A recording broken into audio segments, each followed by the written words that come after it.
ผู้ปกครองในร้านหน่อยหมดทุกคนเฮามาพบเพาะกับสาวคู่ตาอีกเนาะในชั่วโมงนี้เป็นชั่วโมงวิชาภาษาลาวสาวคู่จะมาพาร้านอ่านคำศัพท์ตามรูปภาพซ้อสาซ้อเสือกซ้อซิ่งโดยก่อนจะเข้าสู่บทเรียนสาวคู่จะพาร้านสร้างบรรยากาศโดยการร้องเพลงก่อนเพลงนี้มีชื่อว่าสร้างคนเปื้อเปื้อนหลานน้อยมาห้องพร้อมกับสาวคู่ต่างเดี๋ยวตบมือไปพร้อมกันเด้อเนาะพวกหลานโดยเฮามาห้องพร้อมกันเด้อเนาะสั่งสั่งสั่งสั่งเด้สั่งแท้สั่งหลายผู้ใดมักเปื้อมักเปื้อนเครื่องนุ่งบ่ซักบ่มักอาบน้ำด่างสวยโต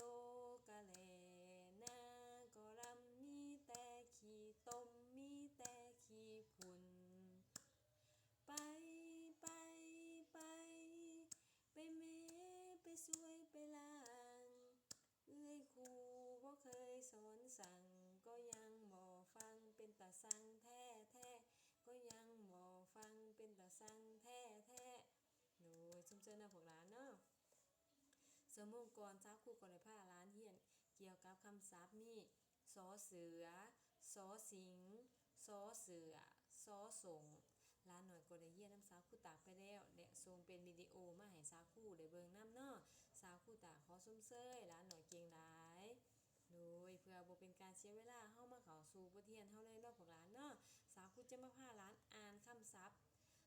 ซ้อสากซ้อเสือซ้อซิ่ง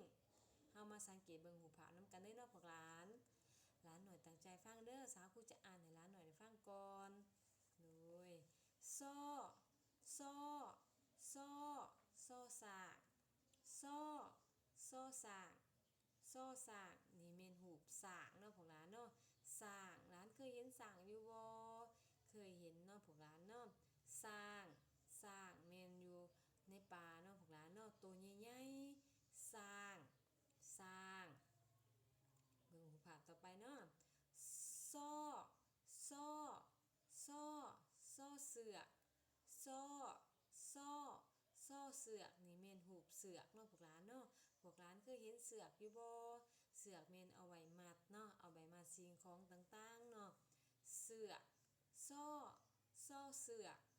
โดยมาเบิ่งหูภาพต่อไปซ้อซ้อซ้อซิ่งซ้อซ้อซ้อซิ่ง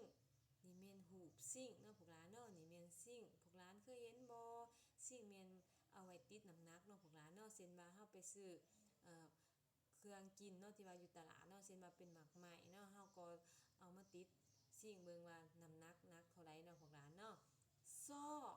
ซ้อซิ่งซิ่งโดยพวกหลานฟังทันอยู่บ่เอาเฮามาฟังน้ำสาวคู่ตาอีกเนาะซ้อซ้อซ้อซ้อสากซ้อซ้อซ้อสากซ้อซ้อซ้อ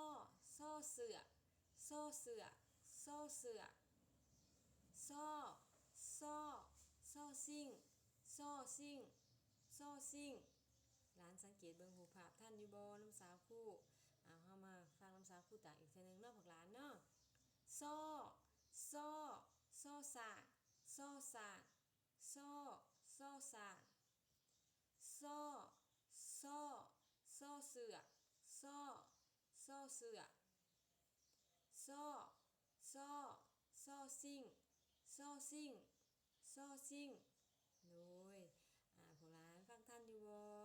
เฮามาทวนคืนอีกเทื่อนึงน้ำสาวคู่ตากเนาะและให้พวกหลานอ่านตามสาวคู่ไปพร้อมกันได้เนาะพวกหลานเนาะเฮามาเบิ่งหูภาพที่1และอ่านน้ำสาวคู่ตากเนาะพวกหลานซ้อซ้อซ้อสากซ้อซ้อซ้อสากซ้อซ้อซ้อเสือกซ้อซ้อเสือกซ้อซ้อซ้อซิ่งซ้อซ้อซิ่งโดยเป็นได้ไรพวกหลานในเรียนในน้ำสาวคู่ในชั่วโมงนี้พวกหลานจื้ออยู่บ่สาวคู่พาอ่านหูภาพและคำศัพท์หยังซ้อสากซ้อซิ่งเนาะ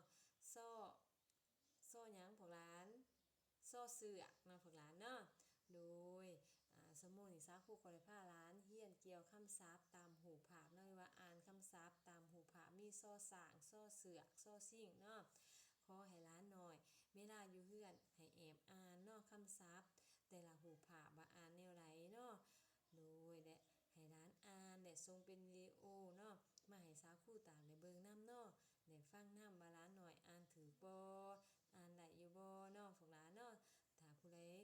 มีความเอาใจใส่ในการเรียนในชั่วโมงนี้เนาะสาวครูตาขอชมเชยหลานน้อยเก่งหลายโดยสุดท้ายนี้สาวครูขออวยพรไส้ให้หลานน้อยหมดทุกคนให้เป็นเด็กคำฮู้ของพ่อแม่เด้อและสุขภาพแข็งแรงบ่เจ็บบ่ไข้ฟังความพ่อแม่โดยเวลาอยู่เฮือนตั้งใจเรียนหนังสือเด้อพวกหลาน